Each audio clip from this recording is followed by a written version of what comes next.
안녕하세요 유튜브 시청자 여러분, 제자르입니다. 손흥민 선수의 토트넘의 모든 소식 전해드리려고 노력하는 제자르의 2025년 2월 16일 첫 번째 영상이 되겠습니다. 내일 새벽 1시라고 할 수가 있겠죠. 토트넘과 맨유의 경기가 시작이 될 예정입니다. 경기가 시작되기 전에 도박사들의 배당을 살펴보면 토트넘이 승리할 배당이 2.25배, 그리고 맨유가 승리할 배당이 2.88배가 나오면서 거의 박빙의 경기가 예상이 되지만 토트넘이 홈 경기이기 때문에 토트넘이 조금 승리할 가능성이 높다라고 보고 있는 상황이라고 할 수가 있겠습니다. 이런 상황에서 제가 팩트를 하나 말씀드려 보도록 하겠습니다. 맨유는 현재 14위, 그리고 토트넘은 15위에 랭크되어 있는데 토트넘이 강등될 것이다 라고 댓글이 많이 달리고 있습니다. 근데 그건 100% 불가능합니다. 왜냐고요? 일단 소튼이 승점 9점으로 강등이 확정이 되었다고 할 수가 있겠고, 그리고 토트넘이 경쟁해야 되는 두 팀이 바로 입스위치 타운과 레스터 시티라고 할 수가 있겠는데, 토트넘이 강등을 당하기 위해서라면 이 두 팀보다 못해야 됩니다. 근데 이 두 팀이 너무 못하고 있기 때문에 토트넘은 강등 당하지 않습니다. 이게 팩트라고 할 수가 있겠습니다. 여하튼 이렇게 토트넘이 강등 당하고 싶어도 이 두 팀이 너무 못해서 강등을 당할 수가 없는 상황에서 지금 토트넘이 흘러가는 분위기에 대해서 말씀을 드려보도록 하겠습니다. 토트넘은 현재 엔제 감독을 잘라야 되는데도 불구하고 자르지 않고 있습니다. 왜냐고요? 제가 설명을 드려보면은 레비 회장의 클럽의 운영 정책은 어린 선수들을 사와서 키우면서 나중에 비싸게 팔아먹겠다는 의도가 포함되어 있습니다. 이런 상황에서 이전의 감독들, 그러니까 무리뉴, 콘테 시절을 보면은 레비 회장이 어린 선수들을 끼워 넣으려고 했는데 쓰지 않으면서 감독들 간의 갈등이 생겼습니다. 그래서 결국 레비 회장이 더 짱이잖아요. 그러다 보니까 무리뉴, 콘테가 날아갔다고 할 수가 있겠는데, 지금 엔젤 감독을 보면은 레비 회장이 원하는 대로 어린 선수들을 기용하는 모습을 보여주고 있습니다. 베리발, 그리고 그레이, 그리고 요번에 스펜스, 그리고 우도기까지 어린 선수들을 기용하면서 팀을 운영해 가고 있는 엔제 감독이라고 할 수가 있겠습니다. 근데 이렇게 어린 선수들을 이용해 가면서 성적이 잘 나오면은 뭐 경질에 대한 이야기가 나오지 않는다고 할 수가 있겠는데, 지금 워낙 로테이션을 못하고 개판을 쳐놨기 때문에 토트넘은 현재 14위에 떨어지고 말았습니다. 정말 충격적인 순위라고 할 수가 있겠는데, 지금 엔제 감독이 경질 당하지 않는 것은 이렇게 어린 선수들을 잘 쓰면서 레비 회장과 어느 정도 결탁을 맺고 있기 때문에 경질 당하지 않고 있다라고 할 수가 있겠습니다. 결국 엔제 감독의 후임 감독 리스트들이 쭈루루 나오고 있지만, 이렇게 레비 회장이 원하는 대로 그 감독들이 어린 선수들을 기용하기로 약속하지 않는다면 엔제 감독은 경질되지 않을 가능성이 상당히 높다, 이렇게 볼 수가 있겠습니다. 이런 상황에서 지금 정말 충격적으로 토트넘이 이렇게 방출해야 되는 4명의 선수 명단이 공개가 되어 버렸는데요. 정말 충격적인 소식이라고 할 수 있는데, 누가 방출 명단에 들어갔는지 한번 살펴보도록 하겠습니다. 본 내용에 들어가기 앞서 제가 구독자 10만까지 현재 50명이 남아있는 상황입니다. 자, 마지막 기회입니다. 제자를 10만 만들어 주십시오. 이번 기회에 구독 좀 부탁드리겠습니다. 채널 홍보는 여기까지 하고, 그럼 관련 소식들 바로 알아볼까요? 해당 소식은 스퍼스 웹을 통해서 전해졌습니다. 토트넘은 이번 여름 4명을 팔아서 1억 5천만 파운드, 2,700억 모금이 가능하다라는 제목의 기사가 공개가 되었습니다. 내용을 살펴보면 여름 이적 시장이 코앞에 다가왔고, 토트넘은 선수를 구매뿐만 아니라 판매도 해야 할 것이다. 하지만 이적 자금을 확보하기 위해서 어떤 선수를 팔아야 할까 라면서 토트넘의 이제 방출 리스트를 설명하기 시작합니다. 내용을 살펴보겠습니다. 토트넘 선수단을 새롭게 단장할 필요성이 있다. 토트넘 선수단은 이번 여름에 새로운 변화를 필요로 하고 있다. 이는 새로운 선수 영입과 선수 매각을 통해 달성할 수 있다. 계속되는 부상 위기로 인해서 엔제 감독은 시즌 대부분을 소수의 선수들에게 의지해야 했다. 이는 몇 가지 부정적인 결과를 가져왔는데 몇 가지 긍정적인 측면도 제공했다. 토트넘 감독은 어떤 선수가 가장 높은 수준에서 활약할 수 있는지, 어떤 선수가 일관성이 없는지 더 명확하게 이해할 수 있었다 라면서 토트넘이 부상자가 너무 많았는데 엔제 감독이 그 덕분에 방출 명단을 짤 수 있었다 라고 기사는 설명하고 있습니다.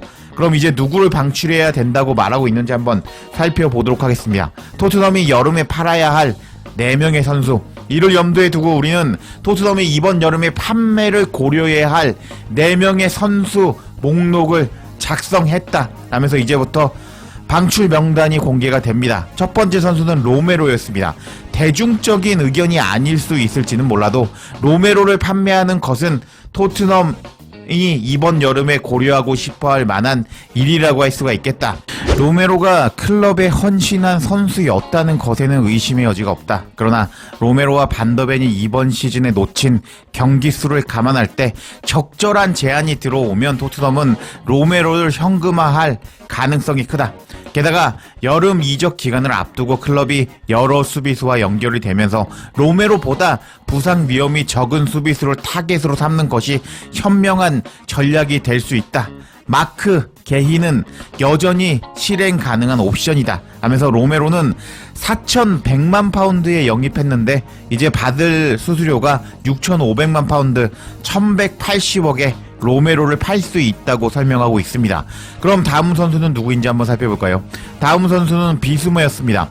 이번 시즌 점점 더 분명해진 한 가지 사실은 토트넘이 미드필더가 새로워져야 된다는 것이다. 특히 비수마는 일관성을 보여주기 위해서 고군분투하는 모습을 보여주었다. 어떤 경기에서는 인상적인 비수마였지만 다른 경기에서는 평소 모습과 거리가 있는 비수마였다.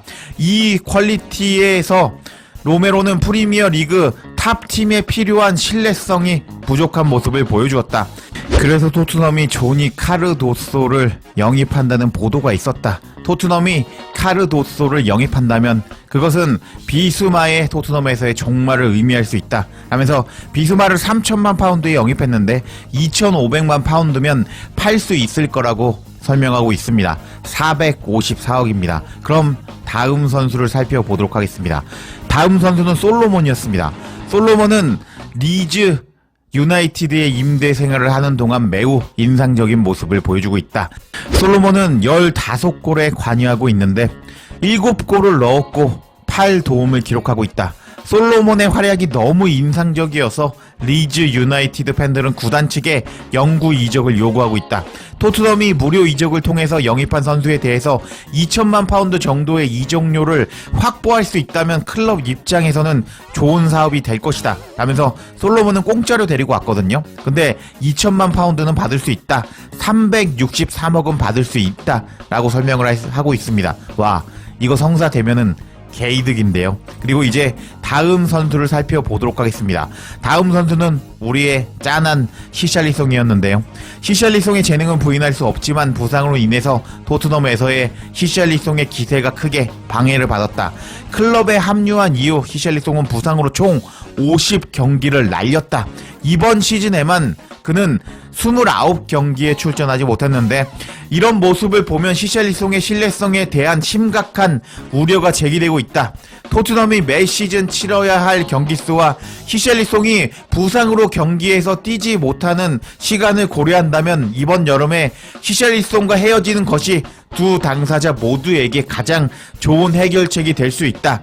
뉴캐슬이 관심을 가지고 있다고 하는데 예상 이적료는 4천만 파운드이다 라면서 히샬리송은 6천만 파운드에 데리고 왔는데 이제 4천만 파운드 726억이면 팔 수 있다 라고 설명하는 이번 기사였습니다. 와, 정말 흥미로운 이제 방출 명단이라고 할 수 있겠는데요. 제가 로메로 계속 말하고 있죠. 얘 지금 태업하는 거 맞습니다. 경기에 나올 수 있는데 부상 회복이 더뎌지고 있다, 늘어지고 있다 라고 설명하는 것은 로메로가 경기에 뛰기 싫어하고 있다 라고 들어도 된다고 할 수가 있겠습니다. 그리고 히샬리송은 계속 부상이 재발하고 있기 때문에 없는 게 낫다고 할 수가 있고, 그리고 비수마 같은 경우에는 토트넘의 퀄리티에서 보여줘야 되는 수준을 보여주지 못하고 있습니다. 그리고 솔로몬은 뭐 일단 공짜로 데리고 왔는데 360억이나 받을 수 있다고 하니 파는 것이 맞다고 할 수가 있겠는데요.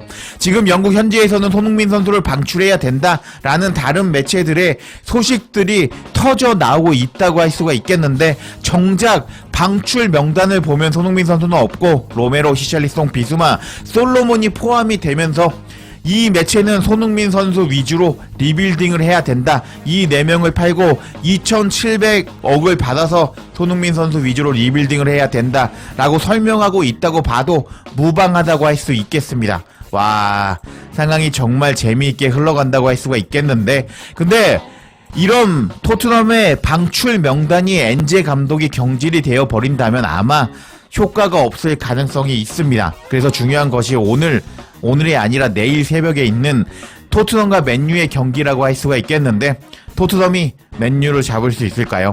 일단 손흥민 선수의 골이 나오지 않는다면 토트넘이 졌으면 좋겠습니다. 근데 그래도 손흥민 선수가 엄청난 활약을 해서 뭐 멀티골 놓고 맨유 잡아줬으면 좋겠네요.